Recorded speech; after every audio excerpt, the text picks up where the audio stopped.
There we go. And then I will do the fabulous share screen process here, so we can all be looking at the same thing. All right. So we'll just jump right in. For the Gospel of John here.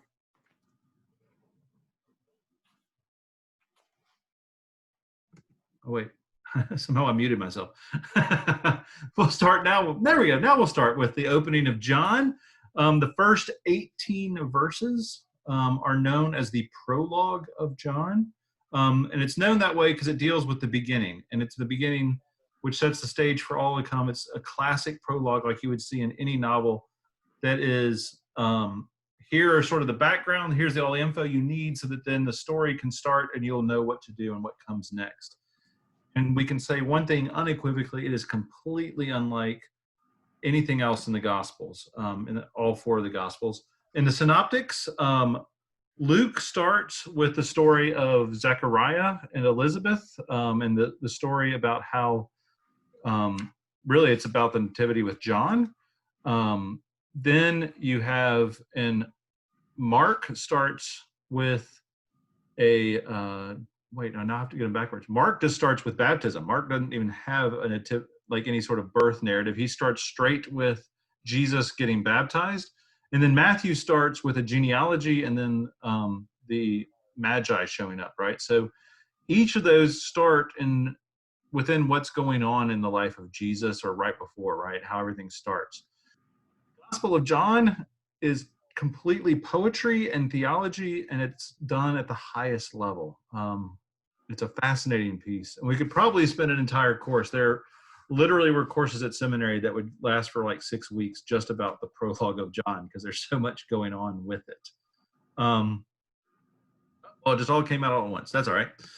So we have to start with Greek philosophy. The Greek school of Stoicism, if you don't remember that is, don't worry, it doesn't even matter.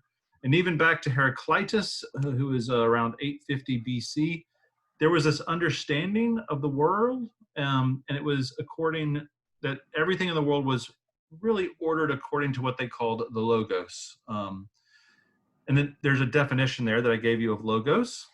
Oh, Lynn Stradley's coming in. Good.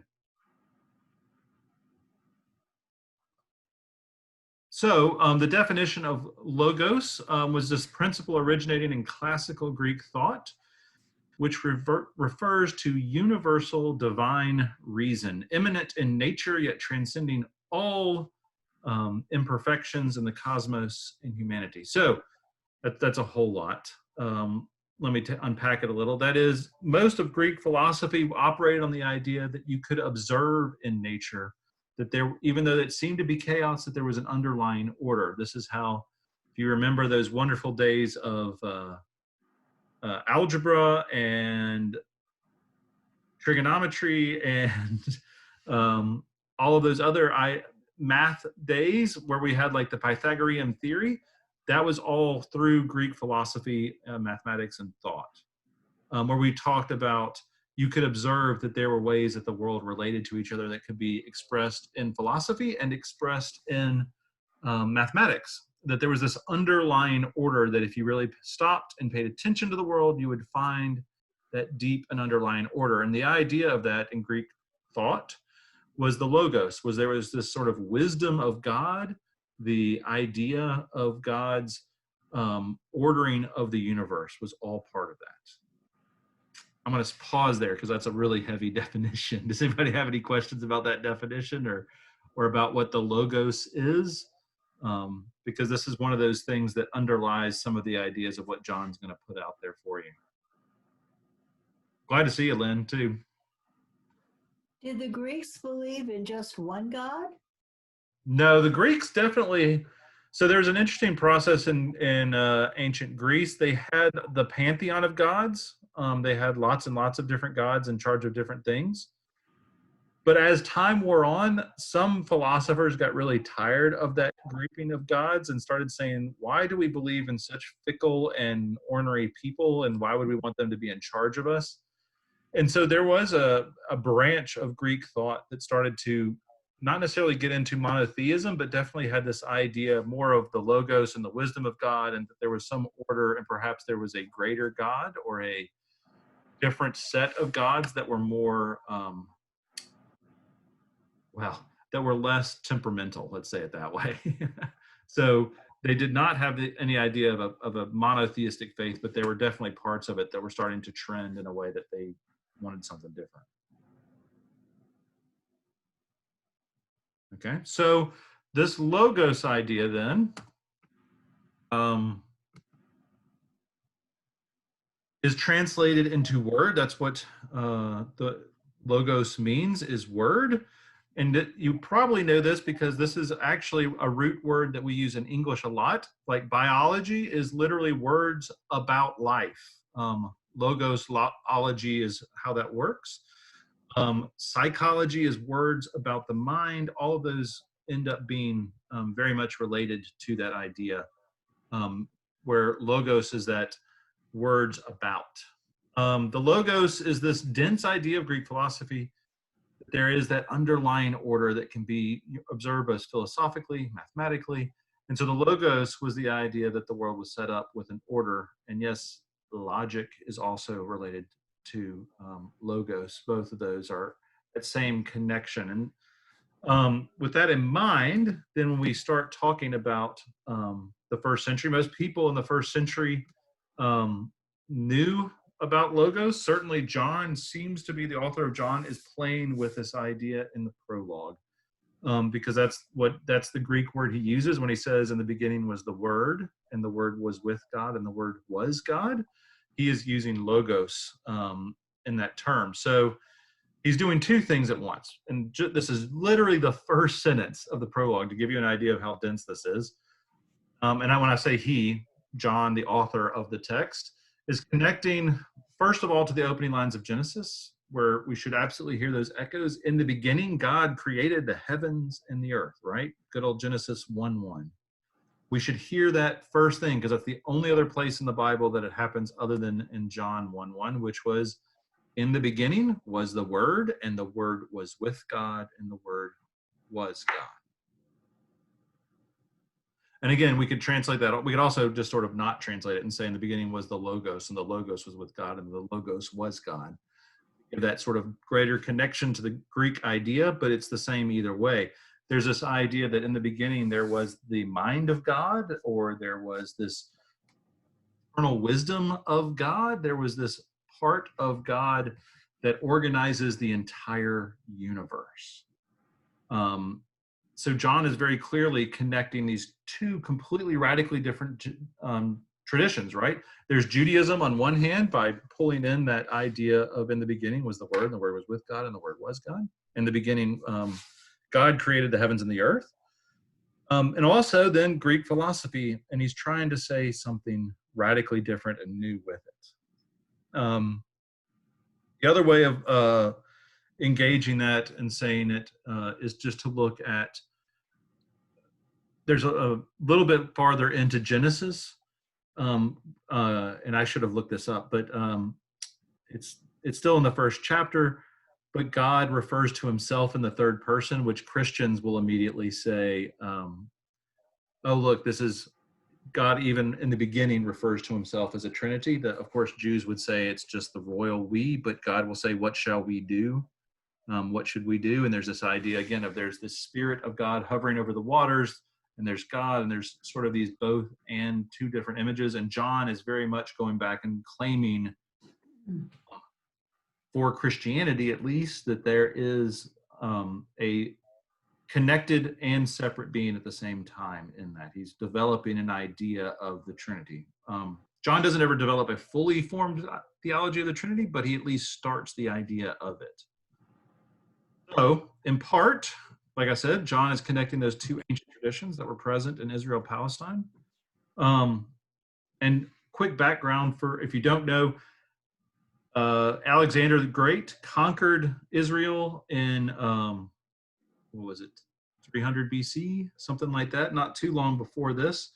And so most of Israel, the lingua franca, the language that they all spoke, was Greek, not Latin. Even though Rome owned the area, Greek was the language of the community in that region. So again, using Greek and knowing Greek philosophy and Greek thought would have been a very common thing in that first century. Even more, what John is proclaiming is that Greek philosophy was hinting at understanding Jewish monotheism and he's also understanding something new about this Jesus of Nazareth. He obviously didn't get into it right here, but he's beginning to make a declaration very clearly that Jesus is something more than just a man who showed up teaching. So what John ultimately creates here is what is sometimes called the theological spiral, which he does often in his writing. There are connections that can only be stated with an idea of circular logic. That is, you'll read this in John and it can drive you crazy. John will say, I am in you and you are in me and we are in each other, or things like that, where you sort of go, oh, wow, how do you take that apart? And the idea really that John is trying to convey is that you can't take it apart, right? That in the beginning was the Word, and the Word was with God, and the Word was God. And you go, wait, so he was with God, but he was God, but it sounds separate than God. So how does this all fit? And the idea is that you can't take it apart, really, is how John is working with that.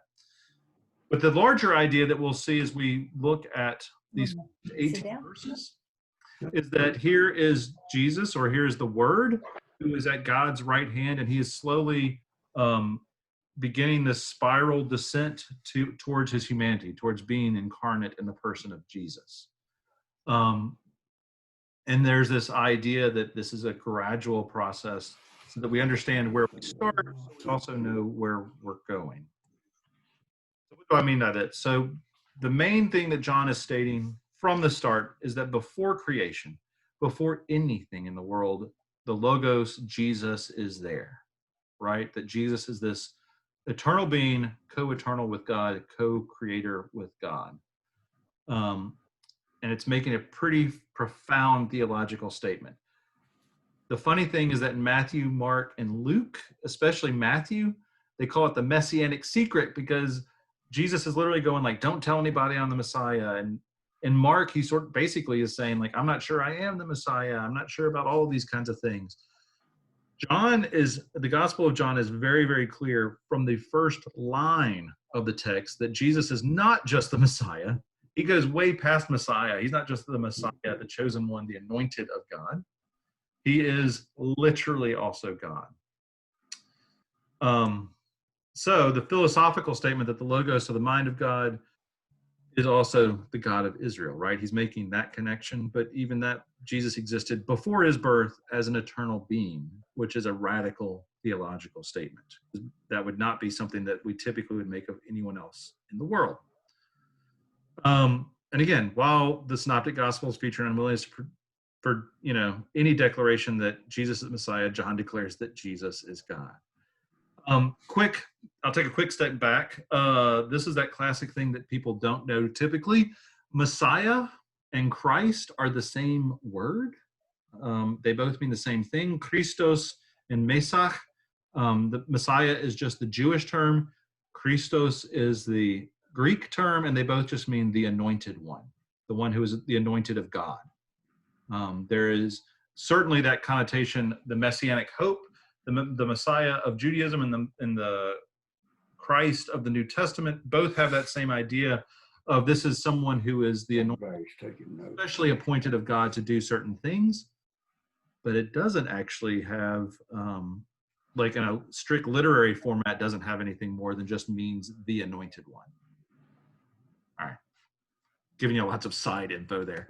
But anyway, so this is the central thesis statement, though, of the Gospel of John, is that Jesus is God. That is his thesis statement from the start. And this is one of those, it's almost like a murder mystery. If you've read many of those books or watched those shows where you see someone, you see the murderer do it from the first scene, you know who the murderer is, but all the characters in the story are trying to figure it out, right? That's one way of telling those stories. That's exactly how the Gospel of John is written. We know from the first line that Jesus is God, What we then do with the next 20 chapters is watch all of these people try to figure out who the heck this Jesus guy is. And Jesus will say things that are patently hilarious. And it's almost a sidelong look at a joke with the audience that's listening. Jesus will say things like, I am who I am, which is literally what God says to Moses, right? And we go, he just told you who he is. And they'll go, who do you say that they are? And no one will understand. And there's almost this joking quality, this lightheartedness with the audience that says, who is this? While the characters are all going, who is this Jesus guy? He goes, I am the good shepherd. I am the life. I am the way, the truth, and the life. I am. He keeps saying over and over again those great I am statements to say that I am God. And every time everybody gets it wrong. And so you have this classic moments in John where Jesus is talking on one level and all the people are hearing on a different level.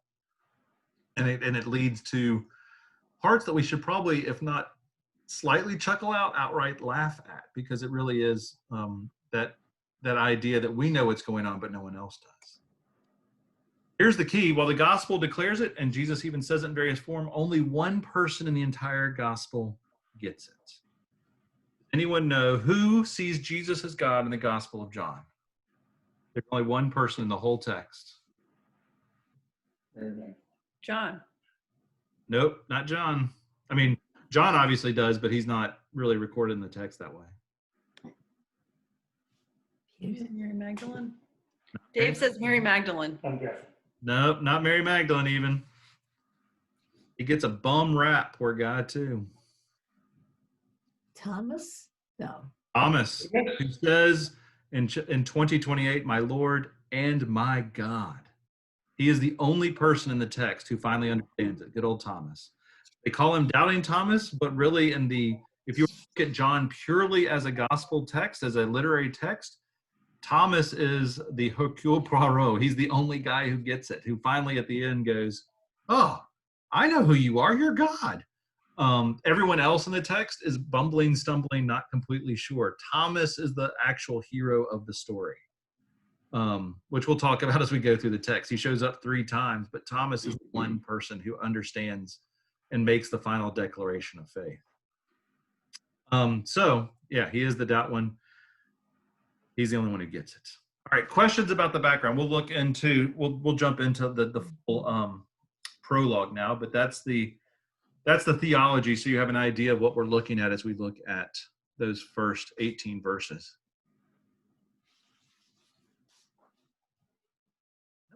Okay, no problem. So what we'll do real quick, we'll do this for each. I've broken it down into about 4 or 5 verses at a time. We'll read each of those 4 or 5 verses. And if there's something that you have a question about or you want to engage or something that speaks to you, we'll pause and engage that, and we'll just talk about the different ways that this text can be seen and understood, right? So in the beginning was the Word, and the Word was with God, and the Word was God. He was in the beginning with God. All things came into being through him, and without him not one thing came into being. What has come into being in him was life, and the life was the light of all people. The light shines in the darkness, and the darkness did not overcome it. All right. So there's your first 5 verses of John. And hopefully I've given you a couple more layers to understand about it. Thoughts about those opening 5 verses? What speaks to you?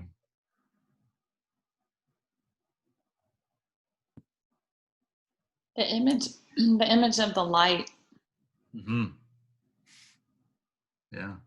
Sometimes light and darkness is a big theme in the Gospel of John. And sometimes there's different ways to translate that 5th verse. The light shines and the darkness is accurate regardless. But the darkness, there's 2 ways to translate it. One is how it's translated here, did not overcome it. The darkness was not able to extinguish it or overcome that light. And the other was the darkness did not understand it, which I also like. I think both of those are interesting ways to think about Jesus coming into the world and the evil that tries to combat him at different points.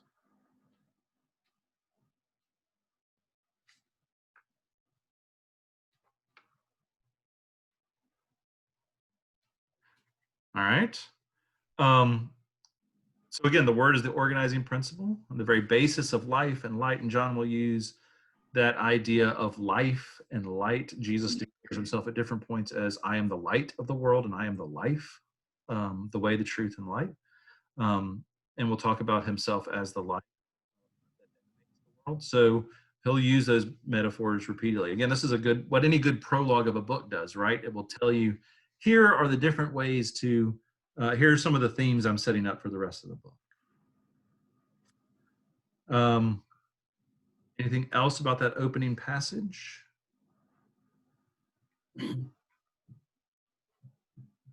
So Jesus is a co-creator with God? Absolutely.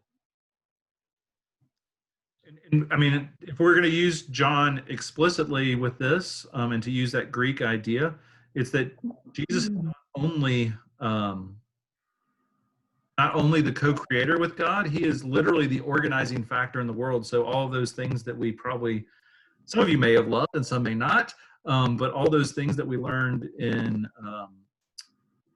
like the Pythagorean theory and those ways that we understand that the world works and connects mathematically and scientifically, is Jesus is literally the underpinning of the world in a lot of ways too, is that mind of God that when Einstein discovers relativity and there's a theory for that, that is Jesus and his organization and how he chose to craft this creation.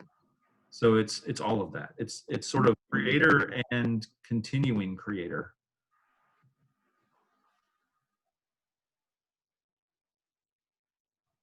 Which is a shame the church did not embrace that for longer. We might not have fought so much with science for so long if we understood the Greek philosophical side of this. We might have been more embracing of Galileo and a host of guys as they came up with ideas.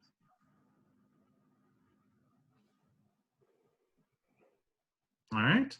So those first 18 verses have been described as the Great Spiral. That's like I said, this ascent from heaven and down to earth into the incarnation. And here's the sort of funny, almost comedic part. John the Baptist keeps butting into the conversation. You have what we just read, this glorious, soaring theology.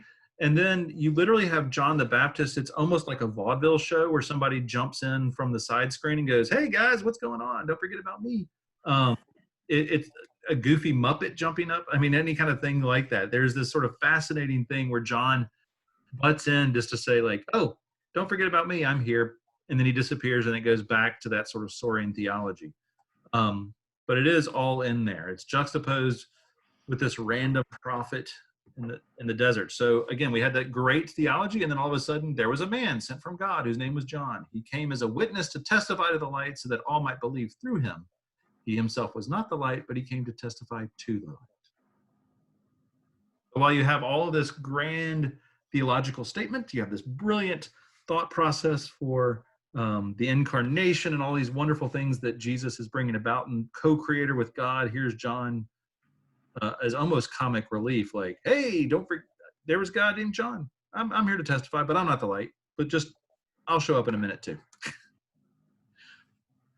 And it goes back into the broad, to this great theology again. The true light, which enlightens everyone, was coming into the world. He was in the world, and the world came into being through him.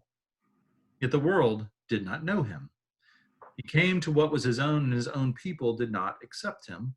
But to all who received him, who believed in his name, he gave power to become children of God, who were born not of blood or of the will of the flesh or the will of man, but of God. All right. So the next set of verses, what speaks to you in that section?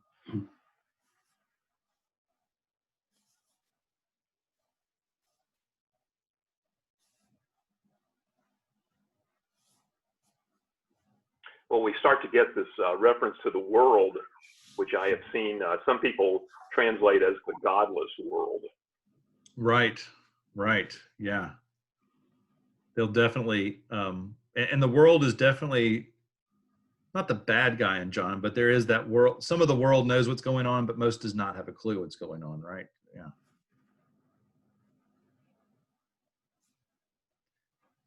We probably need to address there in 11.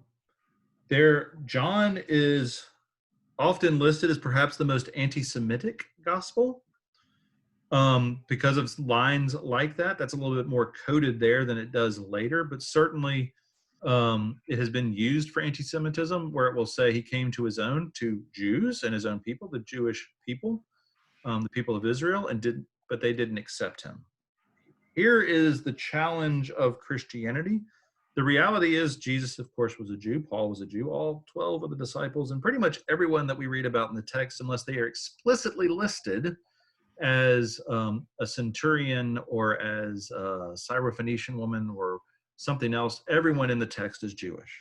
And so what we have to understand, and the best way probably to read John, is to read it not as anti-Semitic, but as a family squabble. You had the group of Jews that John is part of, his church is part of, that believed Jesus was the Messiah, and then you had other Jews who did not believe Jesus was the Messiah, and what you have is much more of a family squabble. So when they say, his own people did not accept him, it's not like John is some random person on the street who is not Jewish saying, oh, the Jews didn't accept him. It typically is all much more about like, well, that group didn't accept him, but we did. And it tends to also, as you read later in the text, you'll get ideas that they were kicked out of the synagogues, that they were rejected by their own people. And so there's just bad blood between two groups of people. Probably the best modern analogy is if someone asked the current Anglicans who broke away from the Episcopal Church what they think of the Episcopal Church, right? You'd probably get not so kind or wonderful commentary. But at the same time, a decade ago, they were Episcopalian. So it's more of that, a place of being deeply hurt, and in some cases, your family even turning on you, that he's responding to. So this whole part where his own people did not accept him, certainly there are those Jews who chose not to believe that Jesus was the Messiah. Plenty others did. And what John then changes, and this is a pretty big theological change as well, is to say that to be part of this community, you don't actually have to be born into it. Still in Judaism, you don't have to be born into Judaism. You can always convert, but the vast majority of Jews are Jews because their mom or dad was a Jew, right? Not necessarily because the family person chose it. It's as much a hereditary or a genetic marker in some cases as it is a marker of choice. And one of the big keys that John is opening the door for here is to say that, we can become children of God as well, not because we were born into it, but because God chose us to be part of his new family and new community. So there is some theology there as well that opens the door, quite frankly, for all of us Gentiles to come into the family of Israel and to be, as Paul would later say, grafted into the rich root of Judaism instead of creating something new.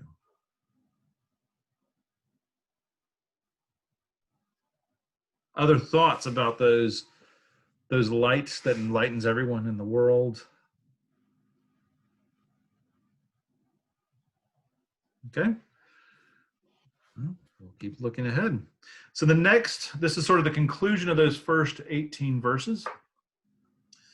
The Word became flesh and lived among us. So all of this before this moment has been theology. The only part that really starts to get finally into where the rest of the Gospels start is this moment. The Word became flesh, became incarnate, and lived among us. And we have seen his glory. The glory as of a Father's only Son, full of grace and truth.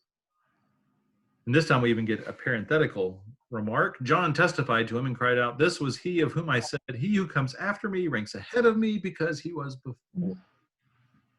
It's a mouthful if there ever was one. And from his fullness we have all received grace upon grace. And the law indeed was given through Moses. Grace and truth came through Jesus Christ. No one has ever seen God. It is God, the only Son, who is close to the Father's heart, who has made him known. All right. Thoughts about this, really the incarnation moment in the Gospel of John? Just that it's a pretty big proclamation. It's a huge one. It is a huge one.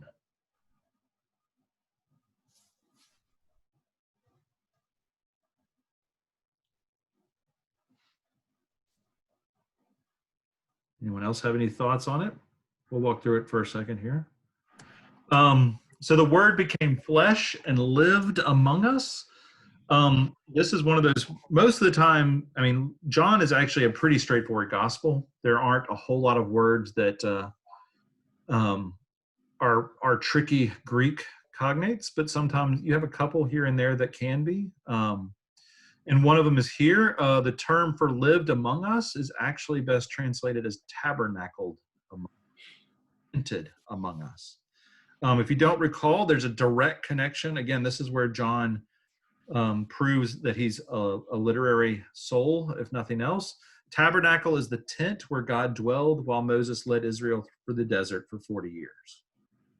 So there was it was called the tent of meeting, or the tabernacle, and that was where God literally would come down and visit with Moses and with the people of Israel while they were wandering in the desert for 40 years. So it's a pretty profound statement, again, drawing direct lines back to Judaism and to that statement that, once again, hey, Jesus is God, because just like God, he tabernacled among us. He tented with us on earth.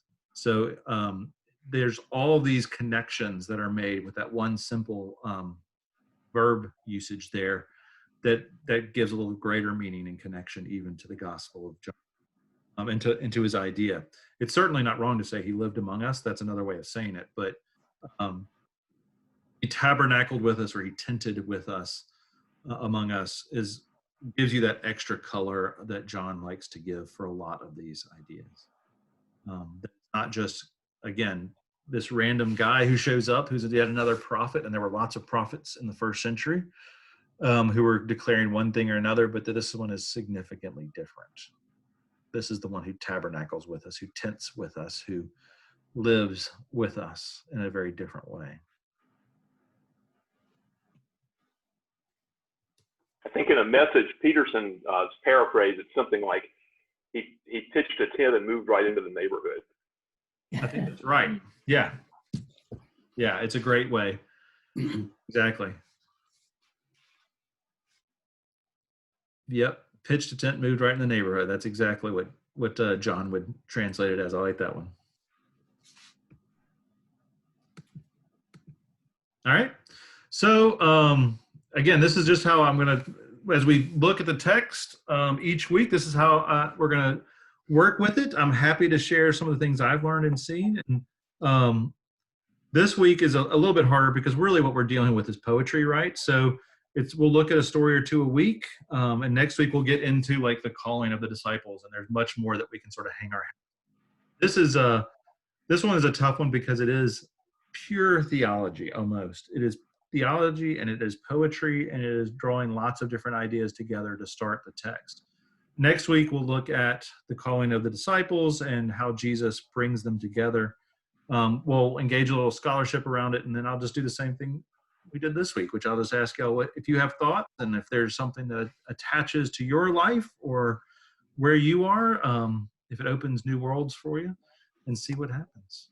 But I look forward to continuing next week. Good to be with all of you, my friends. Thank you. Thank you. And so, Bill, you're going to be recording each of these, and will they be available on the church website? That's the plan. So I'm recording, and we'll see if I can make it all work. The big question now is, can I get this video off my computer and up to the website? But I'm pretty sure we can do it. It is. Ask the boys; they'll be able to figure it out. Yeah, probably able to hit 2 buttons and it'll be there. But yeah, absolutely. Okay. Perfect. Y'all need anything else? Any other questions, thoughts, comments? No, this is great. I'm enjoying it. Good. Good. Same. Thank you so much. Thank you. Sure. Sure. Well, good to be with you, my friends. And